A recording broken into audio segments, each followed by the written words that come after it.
Hi hello నమస్తే friends, మీరు చూస్తున్నారు Indian farmer YouTube channel. Friends, మన బ్యాక్ సైడ్ అవపడేది మన పత్తి చేను ఫ్రెండ్స్. దీనికి వచ్చేసి మనం ఫస్ట్ స్ప్రేయింగ్ ఒకటే చేసాం ఫ్రెండ్స్. ఫస్ట్ స్ప్రేయింగ్ చేసినప్పుడు మీకు వీడియో పెట్టడం జరిగింది ఫ్రెండ్స్. ఇప్పుడు దీనికి రెండో డోస్ కొట్టాలి. రెండో డోస్కి వచ్చేసరికి మన పత్తి చేను మనకి ఇక్కడికి ఉన్నది ఫ్రెండ్స్, నడుముల కాడికి. చూడండి ప్లాంట్ ఎంత మంచిగా ఉన్నదో. మనం ఇప్పుడు సెకండ్ డోస్ కొడతాం ఫ్రెండ్స్. సెకండ్ డోస్ రేపు, ఇవాళ 29వ తారీఖు సోమవారం, మనం రేపు మంగళవారం రోజు సెకండ్ డోస్ కొడతాం ఫ్రెండ్స్.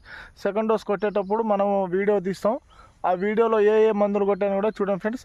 మన బ్యాక్ సైడ్ అవపడేది మన మిర్చి ప్లాంటేషన్ వేసుకోవడానికి సిద్ధం చేసుకున్న దుక్కి ఫ్రెండ్స్. ఆల్రెడీ నారు వచ్చేసింది. నారు వచ్చేసినందుకు మనం అచ్చు కూడా తోలేసినాం. ఇవాళ నైట్ కనుక మనకు అధిక వర్షం పడితే రేపు ఎటుబడ్డ మనం ప్లాంట్ వేస్తాం. మిర్చికి ఏ విధంగా మనం ప్లాంట్ వేస్తామో, దానికి ఏ ఏ మందులు వాడతామో కూడా ప్రతి ఒక్క వీడియోలు పెడతాను ఫ్రెండ్స్. మీరు నా ఛానల్ని సపోర్ట్ చేయండి, సబ్స్క్రైబ్ చేసుకోండి, ప్రతి ఒక్క రైతన్నలను షేర్ చేయండి, మరియు అనేక ఇన్ఫర్మేషన్